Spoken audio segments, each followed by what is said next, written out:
Bonjour, nous sommes sur ce magnifique parcours de santé de Saint-Paul à l'île de la Réunion où se donnent rendez-vous chaque jour les amateurs de jogging, de marche, mais aussi de sport collectif. Car bouger, se dépenser régulièrement apporte un bénéfice incontestable pour la santé. Ce bénéfice est noté à tous les âges et bien sûr après 40 ans. 40 ans, c'est l'âge de la remise en question. C'est aussi l'âge des bonnes résolutions et reprendre le sport est une bonne résolution. Cependant, se lancer inconsidérément peut s'avérer dangereux.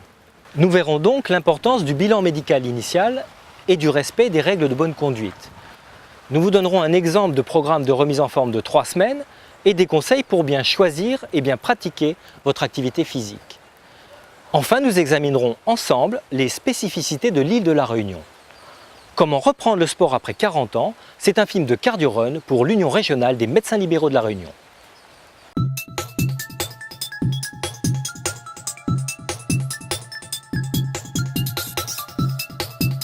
Il existe un âge charnière effectivement lors de la pratique du sport entre avant et après 40 ans. On sait que l'activité physique est bénéfique dans l'immense majorité des cas pour la santé, mais lors de la pratique d'une activité physique intense, le risque cardiovasculaire est transitoirement accru. Donc on voit la place importante du bilan cardiovasculaire dans la visite de non-contre-indication à la pratique sportive.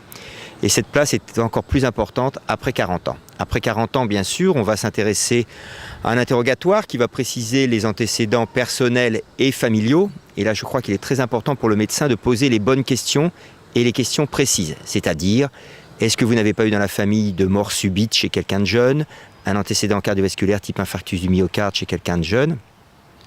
Et puis ensuite arrive la question concernant les signes personnels, les symptômes. Ces symptômes doivent tous être détaillés.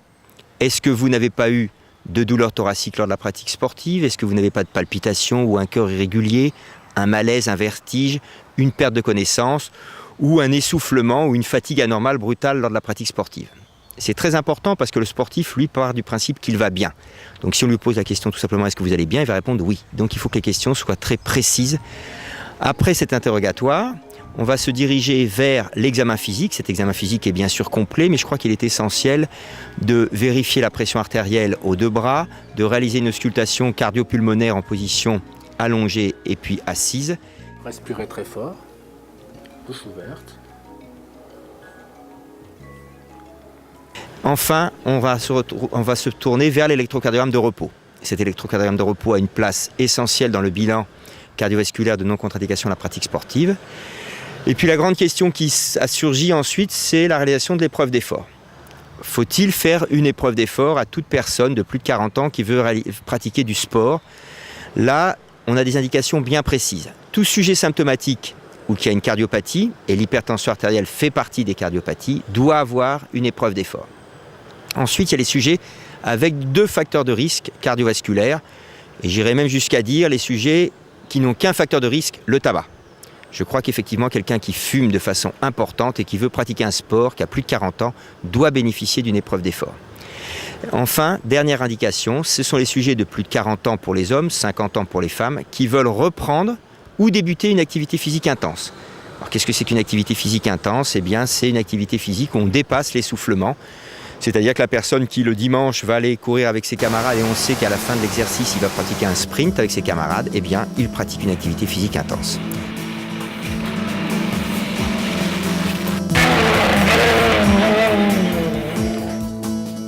Le bilan cardiovasculaire est donc primordial, et tout particulièrement la recherche d'une coronaropathie passé 40 ans. Mais l'examen devra être complet. Au niveau pulmonaire, à la recherche d'un asthme par exemple, au niveau abdominal, à la recherche d'une splénomégalie, sans oublier les yeux et la sphère ORL. Une part importante revient au bilan osteoarticulaire, parfois avec l'aide d'un kinésithérapeute ou d'un préparateur physique, où sera évaluée l'arthrose et l'ostéoporose, tout particulièrement chez la femme. Nous allons observer les amplitudes articulaires des segments, à savoir membre supérieur, membre inférieur, du rachis. Nous allons tester les hypoextensibilités, c'est-à-dire la souplesse au niveau des muscles. Et enfin, nous testerons la force, à la fois membre supérieur, membre inférieur et le rachis.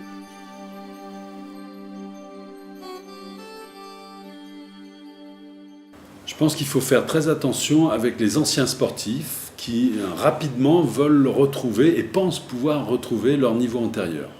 Alors eux, c'est des candidats dangereux à des accidents à la fois articulaires ou cardiovasculaires. Donc il faut vraiment, avec eux, faire un plan de remise en sport, vraiment, et afin d'adapter de façon progressive la reprise du sport.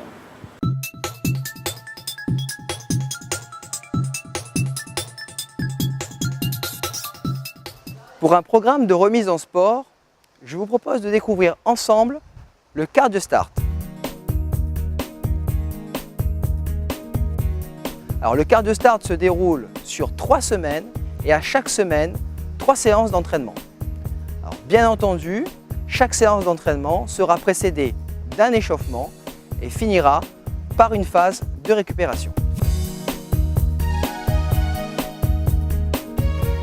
Les séances d'entraînement comprendront de l'endurance et du renforcement musculaire.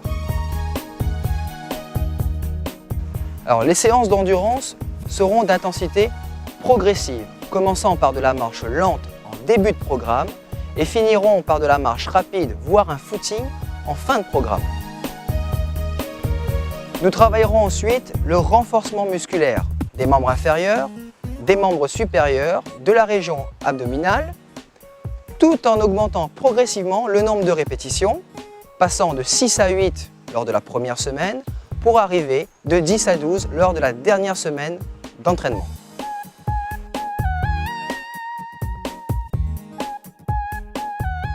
Ce programme vous permettra de reprendre votre sport dans de meilleures conditions.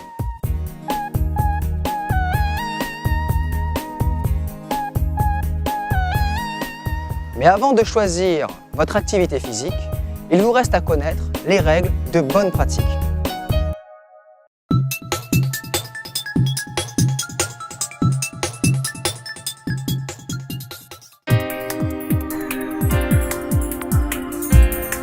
Je respecte toujours un échauffement et une récupération de 10 minutes lors de mes activités sportives. Je bois 3 à 4 gorgées d'eau toutes les 30 minutes d'exercice, à l'entraînement, comme en compétition. J'évite les activités intenses par des températures extérieures inférieures à 5 degrés. ou supérieures à 30 degrés, Je ne fume jamais 1 heure avant, ni 2 heures après une pratique sportive. je ne prends pas de douche froide, Dans les 15 minutes qui suivent l'effort. Je ne fais pas de sport intense, si j'ai de la fièvre, ni dans les 8 jours qui suivent un épisode grippal. fièvre, courbature. Je pratique un bilan médical avant de reprendre une activité sportive intense, si j'ai plus de 35 ans pour les hommes. Et 45 ans pour les femmes.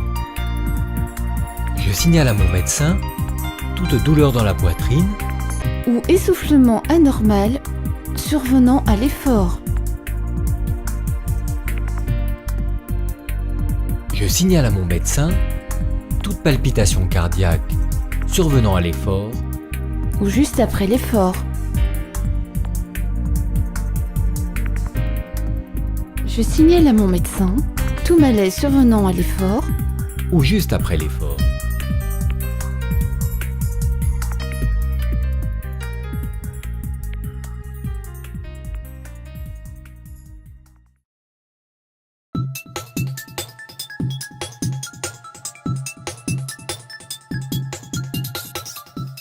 Voilà Sébastien, c'est désormais le moment de choisir son activité physique.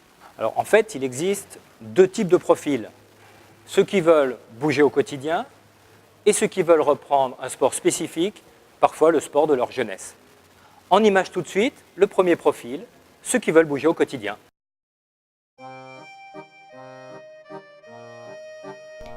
Pierre et Jacqueline sont à la retraite. Mis à part quelques activités ménagères, ça fait plusieurs années qu'ils sont sédentaires. Se sentant de moins en moins autonomes, ils décidèrent ensemble d'augmenter leur activité physique. Ainsi, nos 2 retraités pratiquent 2 fois par semaine le tai chi, marchent tous les jours au moins 15 minutes le matin et l'après-midi.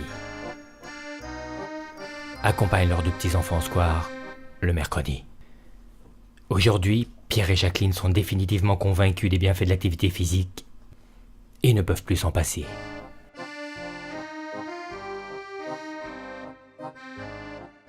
Elle, c'est Marie-Claire, 42 ans, 2 fois mère célibataire du même père.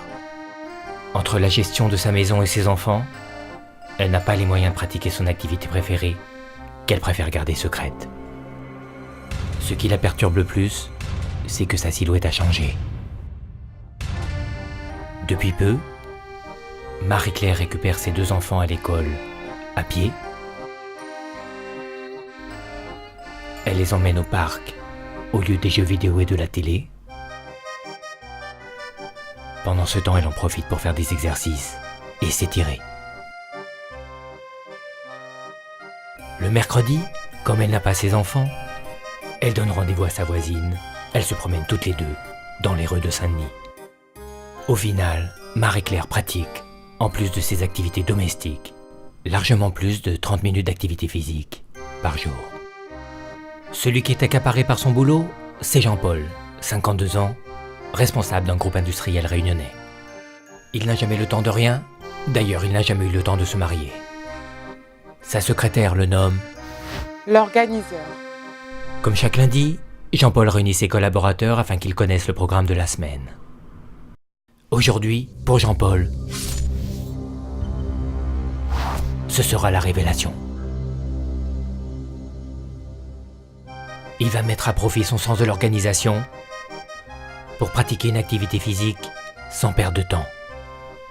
Désormais, entre 12h05 et 12h27, il profitera de la pause de midi pour marcher avec sa secrétaire, au lieu de perdre son temps au restaurant.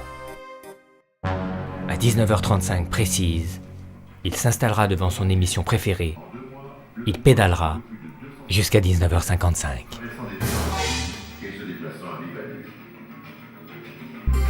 Il va même décider de redécouvrir le plaisir de marcher grâce au club de randonnée de sa secrétaire et d'explorer les nouveaux chemins pédestres et pourquoi pas les chemins de l'amour.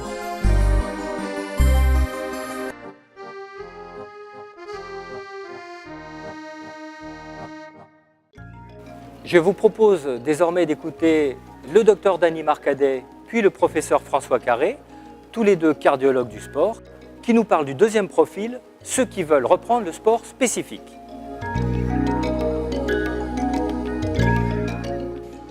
Reprendre le sport après 40 ans ou même 35 ans pose un problème particulier. Il faut être sûr de l'intégrité du système cardiovasculaire. Il faut être sûr qu'il n'existe pas une maladie cardiaque, même si on a été sportif ancien de très haut niveau. Une maladie peut sournoisement s'installer, surtout si on est diabétique. Donc la première chose à faire, et ça a déjà été dit, il faut faire un bilan cardiovasculaire, poussé parfois, et notamment s'il existe des facteurs de risque comme l'hypertension, le cholestérol, ne pas hésiter à aller jusqu'au test d'effort pour être sûr que les artères coronaires sont normales. Parce qu'effectivement, après 40 ans, le risque de mort subite sur le terrain, au cours d'une partie de tennis, au cours d'un match quel qu'il soit, de foot par exemple, est quelque chose qui peut apparaître. Et ce bilan cardiovasculaire va permettre d'éliminer ou au moins de cerner les risques de cette pratique sportive. Une fois que ce bilan cardiovasculaire est normal, on va pouvoir autoriser la pratique du sport. Mais là encore, je dirais qu'il faut faire un petit peu attention suivant le sport qui compte être pratiqué. On a, nous les cardiologues, à notre disposition une classification des différents sports en fonction de l'énergie qu'ils demandent pour être pratiqués.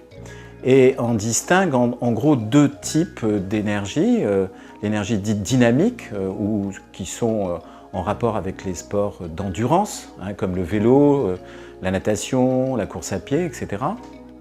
Et puis les sports dits en résistance ou statiques, qui consistent à faire des efforts très violents, très brefs, comme l'haltérophilie, la frappe dans la balle, etc. Bien entendu, la plupart des sports ne sont pas rangés uniquement endurance ou uniquement statique. ils ont tous un mélange un peu des deux. Et si on prend le tennis par exemple, qui est un sport qui est très pratiqué, on a un mélange à la fois de statique et de dynamique. Bien entendu, les niveaux d'effort dans chacune de ces composantes dynamiques ou statiques vont être complètement différents suivant la motivation du sujet. Si vous faites une partie de tennis amicale, sans compétition, avec un ami depuis toujours, n'est pas du tout la même contrainte qu'en compétition et juste sur le point de gagner, où là, on va solliciter le système cardiovasculaire au maximum. On va se servir de cette classification en tenant compte d'autres facteurs, qui vont être des facteurs de motivation du sujet, des facteurs donc dits psychologiques. Est-ce que c'est un gagnant? Est-ce que c'est quelqu'un qui ne veut pas lâcher le morceau, qui veut absolument gagner et qui est prêt à tout pour ça? Donc cette composante psychologique est très importante à prendre en compte. Et d'autre part, il y a d'autres composantes qui vont être des composantes environnementales. S'il fait du soleil, s'il fait très beau, ou au contraire, il y a de la tempête, s'il fait très froid ou très chaud, s'il y a du vent. Si les conditions de mer, par exemple, pour ceux qui vont faire de la voile, sont difficiles, s'il y a des variations de température très importantes, tout cela, ce sont des éléments qu'il faut absolument prendre en compte avant de donner l'autorisation définitive de reprendre un sport. Il y a une autre contrainte, c'est qu'il faut voir que certains sports sont dits à faible composante statique et dynamique. Prenons le golf par exemple. Or, pour tous ceux qui pratiquent le golf, on sait très bien qu'il y a des terrains qui peuvent être très difficiles, très pentus, et qui correspondent, lorsqu'on le pratique, à des efforts maximum. Et donc, ce n'est pas parce qu'on pratique du golf qu'on ne risque pas de se retrouver en position de faire un effort maximum. Donc attention là aussi, en fonction du terrain et aussi des conditions de jeu, si le sac est très lourd à porter, etc. Donc toutes ces conditions-là environnementales sont à prendre en compte avec les conditions proprement dites du sport en question. À partir du moment où le système cardiovasculaire est strictement normal, bien entendu, aucune contre-indication à pratiquer aucun de ces sports. Et je connais, moi, personnellement, des joueurs de tennis qui ont plus de 82 ans et qui continuent à pratiquer en compétition leur sport favori.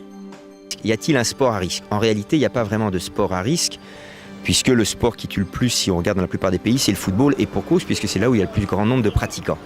Mais en fait, il y a 3 facteurs qui interviennent dans le risque d'avoir un accident cardiovasculaire. Un, c'est le niveau d'entraînement. Quelqu'un qui est très peu entraîné, qui fait un exercice trop brutalement intense, prend un risque. Deuxièmement, c'est l'intensité. Effectivement, si on fait un exercice toujours en dessous du seuil d'endurance, c'est-à-dire en dessous du seuil d'essoufflement, il n'y a pas de risque majeur. Et enfin, troisièmement, c'est l'environnement. L'environnement, c'est la chaleur, ou le froid à l'extrême, et l'altitude. Bien sûr, il y a la plongée sous-marine, on est dans un milieu hostile, et quoi qu'on dise, un malaise en plongée sous-marine, ça peut se terminer par une mort subite.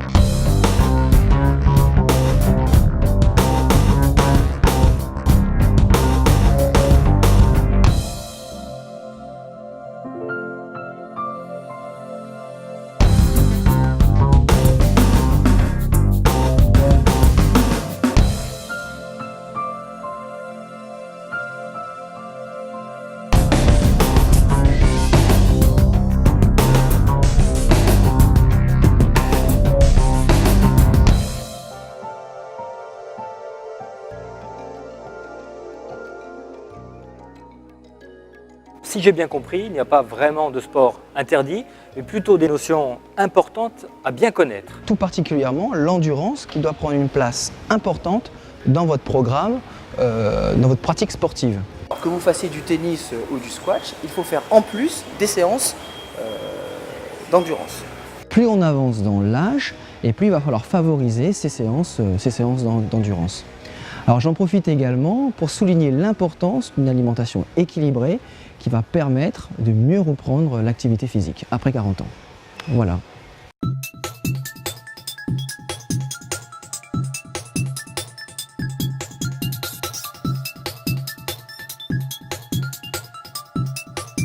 Pour les adeptes du cardiofréquencemètre, connaître la fréquence cardiaque d'entraînement est recommandé. Alors Sébastien, un cardiofréquencemètre, à quoi ça sert? Alors, le cardiofréquencemètre est un outil de mesure qui sert à prendre la fréquence cardiaque au cours de l'effort. Alors tout de suite, nous allons installer le cardiofréquencemètre qui est composé donc d'une ceinture et d'une montre. Voilà. Et on va placer la ceinture où les deux électrodes vont être à la hauteur du thorax, comme ça, sur la poitrine. Ça ne sert pas trop? Ah, c'est bon. Ok, impeccable. Donc maintenant, on va connecter la montre et la ceinture pour avoir donc notre fameuse fréquence cardiaque. 85, donc ça c'est votre fréquence. Voilà. Donc il faut donc connaître votre fréquence cardiaque d'entraînement. Donc comment calcule-t-on la fréquence cardiaque d'entraînement? C'est vrai qu'il est difficile de définir une fréquence cardiaque optimale individuelle chez quelqu'un qui veut reprendre le sport sans lui faire une épreuve d'effort. Pourquoi? Parce qu'on se base habituellement sur les chiffres de pourcentage de la fréquence cardiaque maximale théorique. Il n'y a pas plus mauvais repère que la fréquence cardiaque maximale théorique, puisque la formule la plus fréquente c'est 220 moins l'âge, vous la connaissez bien sûr, mais cette fréquence est valable en moyenne. Mais il y a des gens qui peuvent être à 20 battements au-dessus ou 20 battements en dessous de cette fréquence cardiaque maximale théorique. Donc l'idéal, c'est de déterminer la fréquence cardiaque maximale individuelle du sujet. Alors il peut y avoir l'épreuve d'effort faite en laboratoire, mais chez quelqu'un qui n'a pas de risque cardiovasculaire notable et qui n'a pas de symptômes, il peut très bien déterminer lui-même sa fréquence cardiaque maximale sur le terrain, et à partir de là, on pourra lui définir des fréquences de réentraînement. L'idéal, c'est de rester aux alentours de 75% de la fréquence cardiaque maximale théorique ou la fréquence cardiaque maximale individuelle personnelle, pour rester au niveau de l'endurance. Après, si on veut des conseils un peu plus précis d'entraînement, il faut réaliser des tests d'effort un peu plus sophistiqués. Pour connaître la fréquence cardiaque d'entraînement, on peut donc utiliser la formule suivante. Fréquence cardiaque d'entraînement égale 75% de la fréquence cardiaque maximale du sujet. En dehors du test d'effort, la fréquence cardiaque maximale du sujet peut être déterminée soit au cours d'un effort maximal sur le terrain, c'est la fréquence cardiaque maximale individuelle, soit en se servant de la fréquence maximale théorique, qui est égale à 220 moins l'âge, en connaissant les limites d'une telle formule. La fréquence cardiaque d'entraînement n'est pas un dogme, et il faut toujours, au cours d'un effort, rester à l'écoute de son corps, surveiller ses sensations. D'ailleurs, le seuil d'essoufflement est un excellent outil pour savoir si l'on est à son bon niveau d'endurance. En dehors de la fréquence cardiaque d'entraînement, il y a un excellent moyen pour savoir si on est au bon seuil d'endurance. C'est la sensation d'essoufflement. Alors si vous êtes essoufflé et que vous pouvez parler de manière hachée, c'est que vous êtes au bon seuil d'endurance. Et c'est parti, on accélère.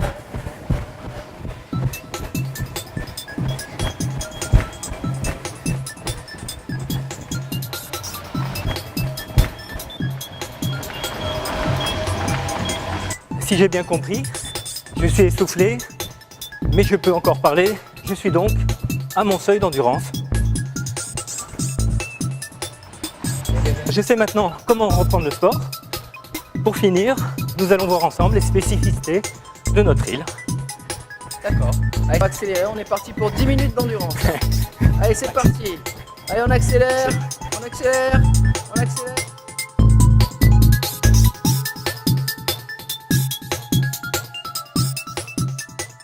Alors les spécificités locales, bien sûr, elles sont multifactorielles. Hein. Il y a la chaleur et l'humidité, qui sont les deux facteurs les plus dangereux pour un sportif, puisque tous les ans, on a des accidents de ce qu'on appelle une hyperthermie d'effort, qui peuvent aller jusqu'au coma, voire au décès. Et il y en a, hélas, presque tous les ans à La Réunion. Donc il faut savoir que s'il y a une température élevée, plus une humidité élevée, il y a un gros risque d'hyperthermie. On n'arrive pas à faire baisser la température corporelle. Donc il faut bien sûr conseiller aux gens de boire énormément, là, en moyenne 1 demi-litre à 1 litre par heure d'effort. Deuxièmement, s'ils commencent à sentir des premiers signes de fatigue, de s'arrêter à l'ombre dans un endroit venté. Je crois que ça, c'est des conseils importants sur en particulier les courses de montagne ou bien les courses hors stade, sur route. Les autres particularités de la Réunion, elles sont aussi géographiques. C'est-à-dire que c'est évident qu'il ne faut pas partir sans connaissance, faire une sortie en montagne à Mafat. On sait très bien qu'on peut être isolé au niveau des transports. Elles sont les conditions spécifiques de la Réunion vis-à-vis des sports nautiques, des sports de mer. Puisque comme toute île, il faut connaître les dangers liés au courant, liés aux marées, et bien sûr s'enquérir de la météo avant de s'engager en mer.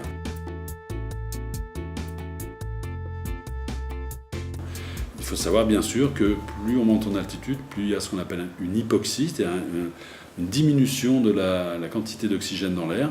Donc avec le froid, ce sont 2 facteurs favorisants d'accidents cardiovasculaires. Donc raison de plus pour qu'il y ait une visite poussée chez un sportif de plus de 40 ans.